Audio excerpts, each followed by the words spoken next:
San Diego who was radicalized on the internet and decided to do this and lost her life. There are people who are millionaires who flew private planes who are bragging about it being the best day of this woman's life to go and storm the Capitol. Doctors, lawyers. It is not just one stereotype in the country, and I think we need to do some real soul searching about the fact that these people are not going away just because Joe Biden will now be president, and what it means and how we can somehow not get the genie back in the bottle, but heal and move forward and stop this, because normal 14-year Air Force veteran radicalized to become a domestic terrorist.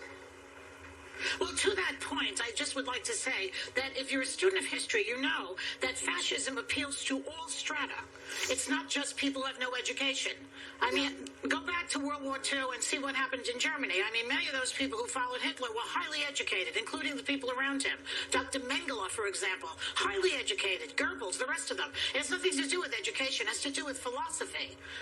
What do you think is the best move here, Sarah?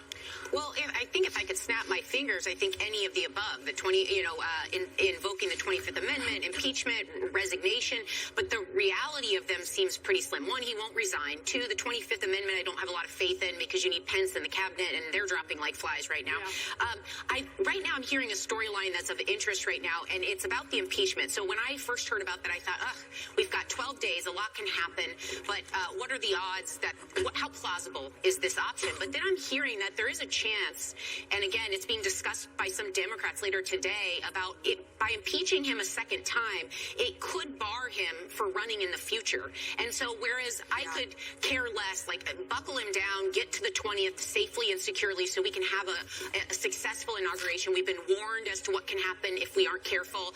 I don't know if doing this for symbolism or punishment just punitively is good enough, because again, we could be inciting some of this residual kind of anger and vitriol.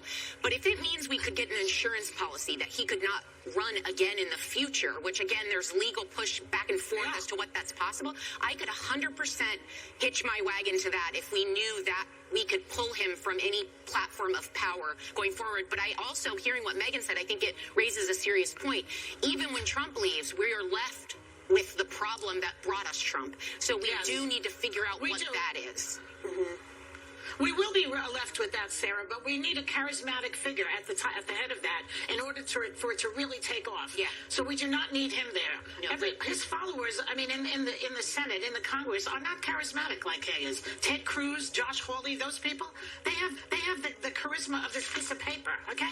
When we come back, we're going to talk more about this. I'd like to hear from Sonny also and other topics, like with Ratz leaving the sinking ship and resigning from his cabinet, will Betsy DeVos start teaching at Trump University? These are the questions we have today. Right back.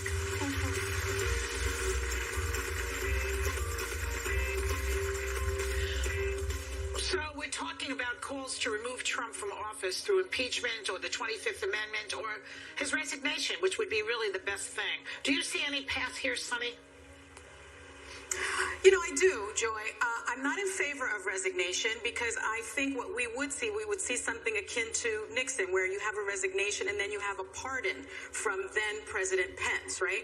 I also am not in favor of the 25th Amendment because I don't think that's going to happen. We already know that the cabinet, a majority of the cabinet and the Vice President Pence have all indicated that they are not in favor of that. And you need a majority of the cabinet and you need the Vice President's buy-in for the 25th Amendment to be triggered. And we've seen, I think, sort of this exodus of the cabinet, and I think because they don't want to be put in the position to trigger the 25th Amendment.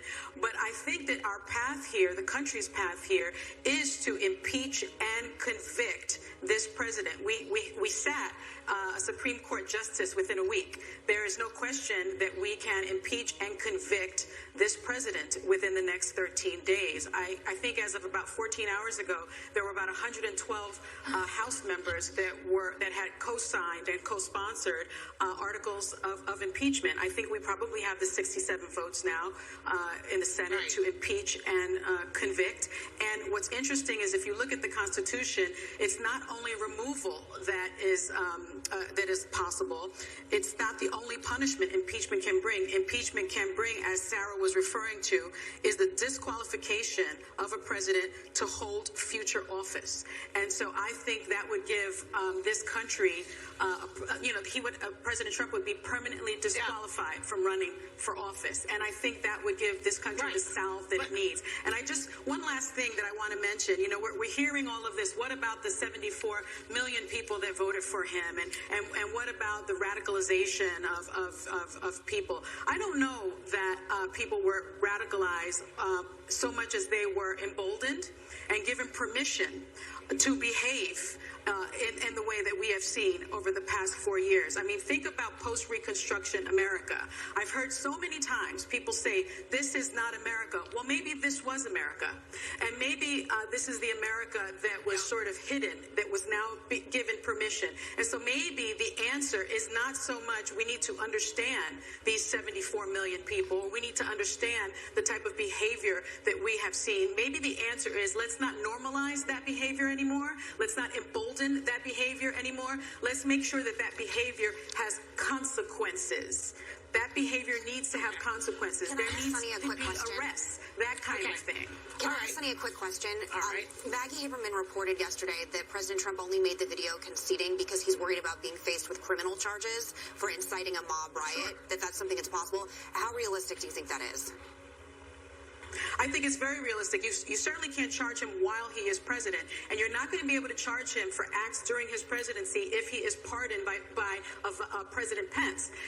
But certainly in 14 days, the U.S. Attorney has indicated that he's looking at and investigating the possibility of charging former President Trump. And so I think that's a very real possibility. There's no question that he incited a coup. But Sonny, even if he resigns and Pence pardons him, won't he still be prosecuted by the Southern District after he's out of office? So he could resign, they could pardon him, and he can still be convicted. That would work. No, that's not true.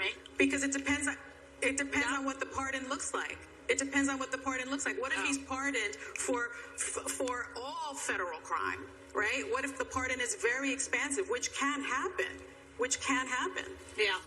But listen, let's focus on the next 13 days. I think impeachment is the answer.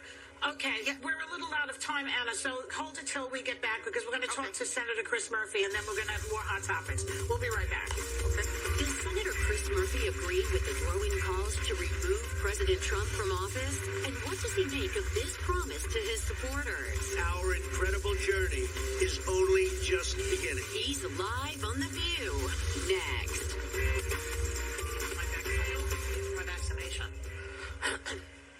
Senator Chris Murphy was in the Capitol when Trump-sponsored domestic terrorists stormed the building, and we're glad he's safe and here to tell us how he's helping to maintain democracy in a post-Trump America. Please welcome Senator Chris Murphy. Hey, good morning, guys. Welcome Thanks for to the having show, me. sir. It's very nice great to have you here. So we're glad to see that you're safe. Before we get into what happened on Wednesday, Trump just announced that he in Twitter that he will not be attending Biden's inauguration. So does his absence make it worse or better or safer for people? What do you think? It's certainly not surprising. Yeah, it's certainly not surprising that he's not coming to the inauguration. We all expected that, but it doesn't make things better. It continues to build this feeling amongst his supporters that the election was illegitimate and so legitimate. And so he goes on TV in what looked like a hostage video last night and says that he understands that Joe Biden is going to be president. He's going to be involved in the transition of power peacefully. And then he comes out this morning and says, but I'm not showing up to the ceremony, which again is this sort of quiet indication to those that are still plotting and planning a rebellion against the U.S. government that they should keep going. So he can't have it both ways. He's either got to be for the peaceful transition of power and show up, or he's got to be held accountable. No, that just shows you, though, Senator, that you cannot trust the man under any circumstances.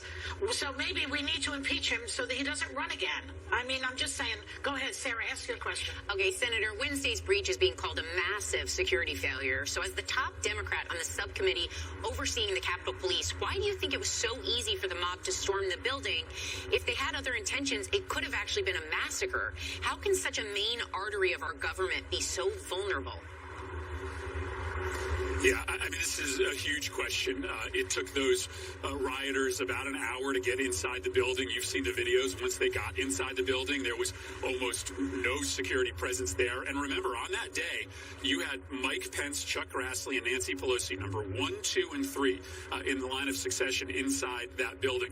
I think there are two big questions that I have. One, why wasn't there more presence there ahead of time? I mean, all you had to do was be able to get on Reddit to know that these guys were possibly planning on storming the building. And what we hear is that the Capitol Police had not asked for any backup. But second, why did it take the U.S. military 4 hours to get to the Capitol? Like, why do we spend $700 billion on the U.S. military if it takes them 4 hours to get to the Capitol to protect our government when it's under attack?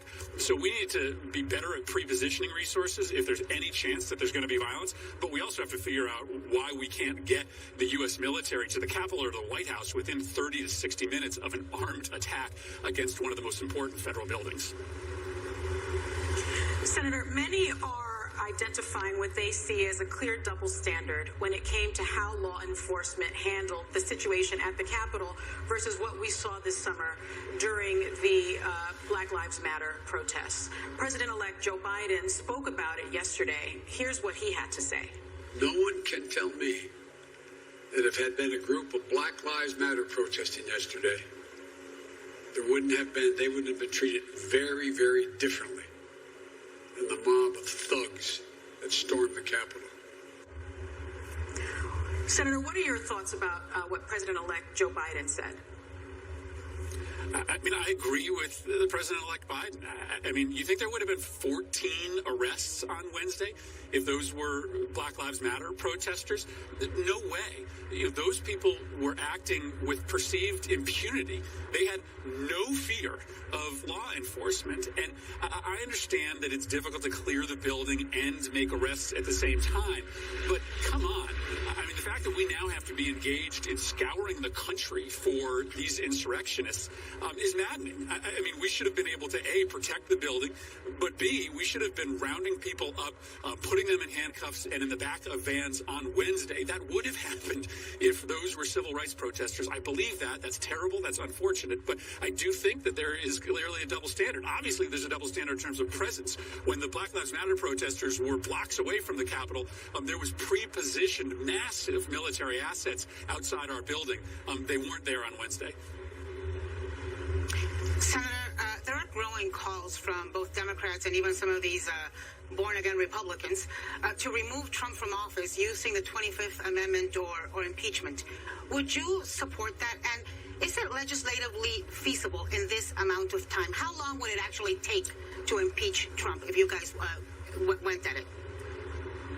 And listen, the last thing I want to be spending the next 2 weeks on is impeaching the president. We need to be, getting ready for the inauguration of Joe Biden. But I think we have to do it simply because I don't think this is over. I think that you have to assume that on the dark web right now, these guys are plotting and planning to come back, maybe on Inauguration Day, maybe beforehand. And I think you have to assume that Donald Trump is going to do things to incentivize yet another attack on our Capitol. We can't allow for that. You ask, how long will it take? Well, there's nothing in the Constitution that requires impeachment to, take 2 months. In fact, you could choose to get it done in a handful of days. So I think his conduct over the next couple days will determine whether you have more Republican senators joining in calls for impeachment. Ben Sasse, a very conservative Republican from Nebraska, was open to the possibility in the last 24 hours. I think it's doubtful that you'll get enough Republicans in the Senate, but his conduct, the president's conduct in the next 48 hours may change their minds. How many would you need to get the impeachment done? Well, you need, so you right now we have 48, 49 Democrats. So you need about, 15 to 20 Republicans. Right now you maybe have 2. So you need to get a lot more than you have today. But again, we had a lot of conversations with our Republican colleagues in that safe room on Wednesday. Many of them are very shaken by what's happened. And I wouldn't rule out the possibility that there will be more Republicans open to the possibility of impeachment, depending on what the president does in the days moving forward. I'm ready to go now. I just want to be realistic that my Republican colleagues may not be. Senator Murphy, I want to pivot a little bit to another news story. Yesterday, Simon & Schuster announced that they would be canceling the book of one of your colleagues, Missouri Senator Josh Hawley, because of his political stance objecting to Pennsylvania's Electoral College certification. It is an echo of the New York Times canceling Senator Tom Cotton over his pro-National Guard op-ed. Are you comfortable with a public square where your colleagues, U.S. senators, espousing their views that are held by millions of people are silenced by publishers and the media? Because I'm concerned this is just going to create more division. Well, nobody's robbing Josh Hawley of his First Amendment rights. He can go and speak on the Senate floor. He can go speak on a street corner. Nobody's locking him up for saying what he thinks, for leading an insurrection against the federal government. But Simon & Schuster is a private company. They've made a decision that it is going to hurt their business if they are associated with Josh Hawley. You have to accept the consequences of engaging in such outrageous behavior as riling up people to march on the United States Capitol. And so if that means that you can't make money off of a book, then so be it. Josh Hawley can still give all the speeches he wants, but he doesn't get to make millions of dollars from private companies if he's doing things that make him incredibly unpopular. Can I ask you a question, though? He's obviously unpopular. I understand that, but I think... Oh, okay. I'm sorry, sir. I just wanted to ask you, I hear what you're saying, and obviously there's a lot of anger directed towards him right now, but how is there, we all want to see change. I think every rational American wants bipartisanship. We want to get over these kind of divisions. Given that you clearly are disgusted by the behavior of him, how are Republicans and Democrats going to be able to work together moving forward when there still is so much anger and division? The country's in pain. I, for one, want to see unification. Right. So let's talk to Josh Hawley about that. He had an opportunity on Wednesday night to withdraw his objection. The Senate was almost burned down, and he had a decision to make afterwards. He could have withdrawn his additional objection to Pennsylvania. He knew he wasn't going to win, but he kept going after 4 people had died. You want to talk about bringing this country together? Then let's hold the people accountable who decided to continue. Listen, I think that's up to him and to the people of Missouri. I just think that he needs to change his behavior very quickly. Well, it sounds like if people can't work with him, he should resign. I so enjoy having you on the show, Senator. Thank you so much. We'll be right back. Bye-bye.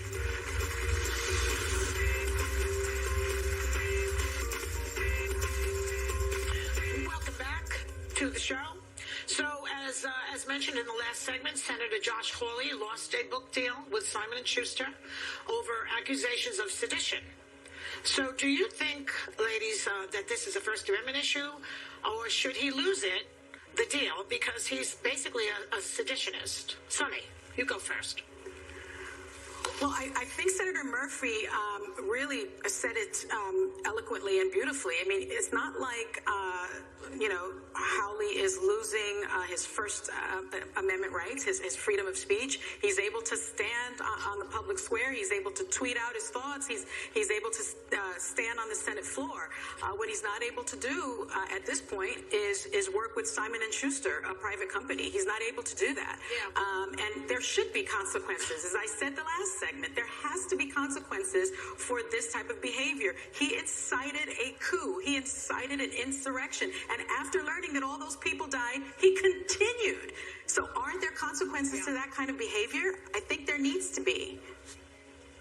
Okay, I just want to say one thing about this, the reference to Tom Cotton, because I was against the New York Times in that situation, because Tom Cotton is a member of Congress, and he was not. As far as I know, he hasn't really broken any laws. This guy is different, in my opinion. This guy has committed sedition, and so therefore should be barred from certain areas. That's my opinion. Megan, how do you see it? Yeah, I think I see this a little bit differently, and I just want to try and get everyone in the headspace of a conservative. We are always skeptical and concerned about cancel culture because cancel culture seems to hit us first, especially when it comes to things like big tech and corporate media, which is what his book was ironically about. For an example, Twitter and Facebook has, conceded to shadow banning and canceling and manipulating conservative free speech on all their platforms to the point that there were congressional hearings about it. I believe that this is a very slippery slope. I think that if you are canceling a book, and again, Simon & Schuster does not have to make money off of him, I understand. But if you're saying, I enjoyed his book, Up until this point, I thought he would be a good writer, but now we should be canceled. The slippery slope that I feel is that if I'm a conservative and I maybe agreed with some of the things Josh Hawley did at any point in time, are you going to not be invited into restaurants? Are you going to have your credit card canceled? It's a very slippery slope, and I think right now, for any Republican in the country, you know, there's a lot of anger and aggression, and I tweeted, I understand why maybe I'm the only Republican you see every day, so I'm an avatar for all your anger, but there are 70 million people in this country who, whether you like it or not, and I hear everything everyone's saying loud and clear, we're all going to have to live together, and I would just really, really implore prudence to tamper this down, to tamper the anger down, and to try and listen to each other. Right. Okay, Anna, you're a Republican. Do you think this is a slippery slope? No, I think this is something very different. I think this is a unique situation. Listen, people have died, okay?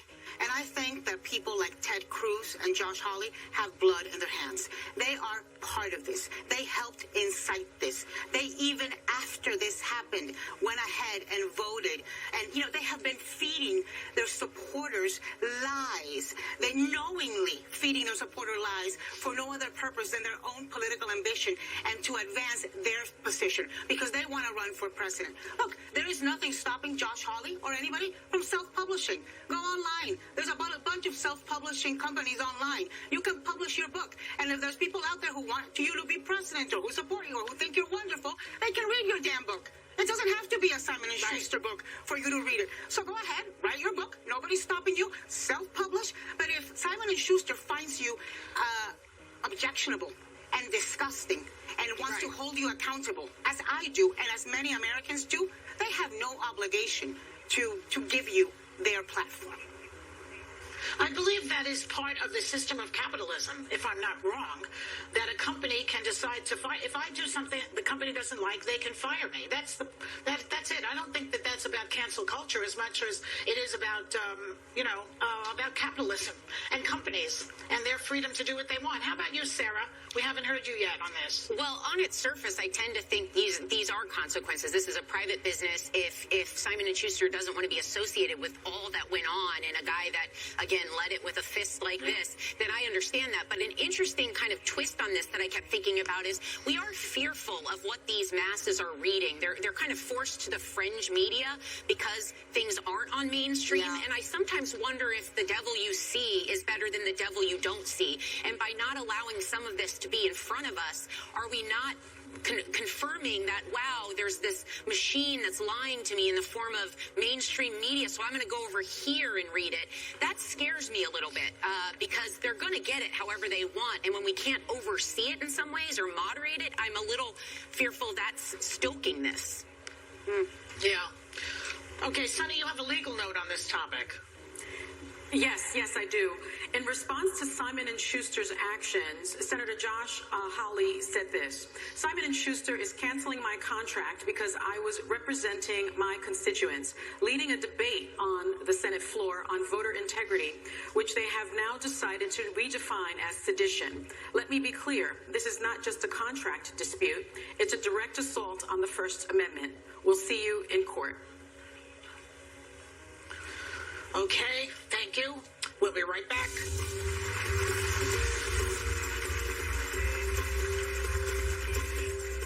So we're back.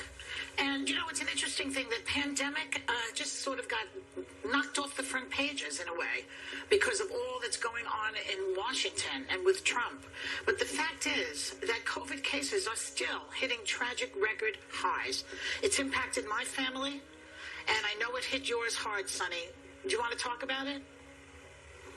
I do. And although I've chosen a very public career, as most of you know, those of you that know my husband, Manny, know that he is intensely private. But after speaking with him, he felt that from a public health standpoint, that it was very important for me to share that we are deeply saddened that Manny lost both of his parents over the holidays. He lost his father on December 28th, and he lost his mother on New Year's Day, both to COVID. And they were both physicians, and they were both very careful. They didn't celebrate Thanksgiving with us because we all decided that it wasn't safe. And after a lot of contact tracing, we still don't know how they contracted this virus and this disease. And despite incredible care from the North Shore Hospital and the Northwell system, and we want to thank the doctors and nurses that gave them such incredible care. They're doing God's work, letting us FaceTime with Manny's parents while they were passing away. Despite all of that, they did make it. And COVID is very, very serious. It is not a joke. It is not a hoax. I want to also thank my View family and my ABC family, Whoopi, for sending so much food for several weeks, for Anna for calling us and giving us all of the information that you gained when Al was battling this virus, Megan for distracting me with all of the pop culture news and sending us bourbon. Manny says the best condolence gift he's gotten so far. Joy for your calls with your humor. You guys really wrapped your love around us, and we're so very thankful. But COVID is devastating, and while my kids and Manny's siblings, Helen and Carlos, we are in deep grief, we want everybody to know that, you may think you're healthy and that you won't be impacted, but you could be an asymptomatic carrier. You could put someone you love at risk. So please, I beg of you, social distance, wear your mask, wash your hands. And if you get the opportunity to take this vaccine, take it. Manny took his first dose. He's going to take the second dose. I am going to also get vaccinated. We can survive this together, but we must do this together. Well, we do need to have people be more responsible out there. On the Capitol steps, you saw all of those insurgentists. Is that what the word is? Yes, seditionists without masks. So it was easy to identify them, and yet they were super spreaders. They anticipate there will be a fallout from all of that. They've spoken about that. I know. And, in my own family, I think 4 of my cousins tested positive after Christmas. One of them had to go to the hospital. Thankfully, she's out and she's on oxygen. And the other ones are basically, asymptomatic. So you don't know really how it's going to hit you. It's a very tricky business, this COVID. You know what I think is important? Look, I think a lot of people feel like a sense of relief because we now have a vaccine, but it's going to be months before people are vaccinated, and we can't let our guards down. Between now and then, it seems even more cruel that this happened to Manny's family and to so many other families. Now, right, when there seems to be a solution, when there seems to be light at the end of the tunnel. So we've got to make it to that end of the tunnel. And don't be distracted by the politics. Okay. We're very sorry for you, for Manny. Very sorry. My heart breaks, fam. We'll be right back. Thank you.